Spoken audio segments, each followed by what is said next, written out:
Hello everyone. ఈరోజు వీడియోలో మనము గులాబీ కొమ్మతో గులాబీ చెట్టు ఎట్లా పెంచుకోవాలో చూసుకుందాం.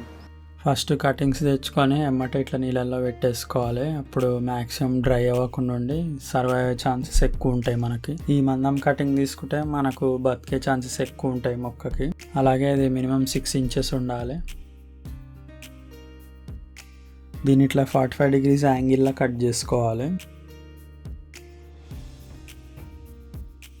ఇట్లా మనం స్కిన్ తీసేస్తే అడుగున మనకి రూటింగ్ త్వరగా స్టార్ట్ అవుతుంది. ఇట్లా ఎక్స్ట్రా కొమ్మలన్నీ ఇరిచేసుకుంటే ఏంటంటే మొక్క తక్కువ ఎనర్జీలో బతకగలుగుతుంది. లేదంటే ఉన్న ఎనర్జీ అంతా కొమ్మలకి ఫీడ్ చేసి బతకడం కష్టం అవుతుంది.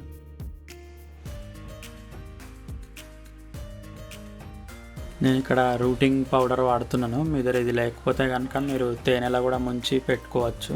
తేనె ఏంటంటే న్యాచురల్గా రూట్స్ని ఎన్హాన్స్ చేస్తుంది.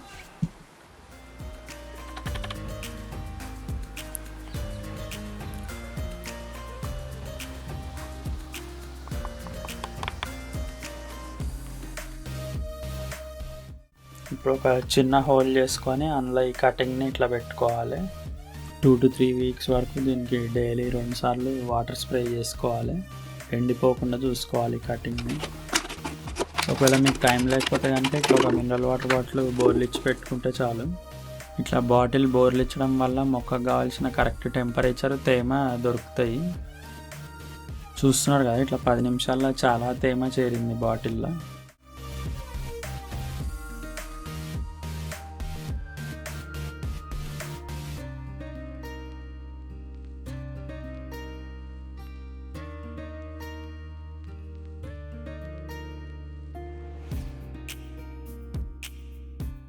టూ వీక్స్లో ఇట్లా అన్ని కటింగ్స్కి చిగుర్లు వచ్చినాయి.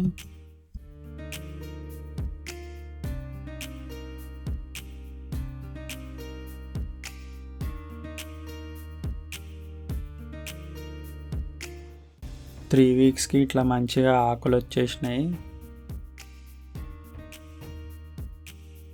6 వీక్స్కి ఇట్లా రఫ్లీ 13 inches పెరిగిపోయింది మొక్క. సో తీసి నేను ఇంకా ఓపెన్ గార్డెన్లో పాతి పెట్టేసిన. నేను మ్యాక్సిమం న్యాచురల్ ఫర్టిలైజర్సే వాడిన. దీనికి చికెన్ మాన్యూర్ వాడాను. కౌ మాన్యూర్ ఉంటే ఇంకా మంచిది. ఇక్కడ ఉడతల పర్షన్ ఎక్కువైందనేసి ఇట్లా కంటైనర్ పెట్టి లాక్ చేసిన. ఇవి ఏంటంటే భూమిలో పల్లీలు దాచుకుంటాయి. దానికోసం ఇక మొక్కల కింద ఉన్న మట్టి అంతా తోడేస్తాయి. రఫ్లీ 7 వారాలకు ఇట్లా మొగ్గలు రావడం స్టార్ట్ అయినాయి. ఎండ్ రిజల్ట్ మీకు ఇట్లుంటుంది. నేను ఇది ఒక బొక్కేలోంచి కట్ చేసి పెట్టిన లాస్ట్ ఇయర్. ఇప్పుడు మొత్తం ప్రతి కొమ్మకు పూలు వస్తున్నాయి. హోప్ఫుల్లీ ఈ వీడియో మీకు హెల్ప్ అయింది అనుకుంటున్నాను. ఒకవేళ హెల్ప్ అవుతే తప్పకుండా సబ్స్క్రైబ్ చేయండి.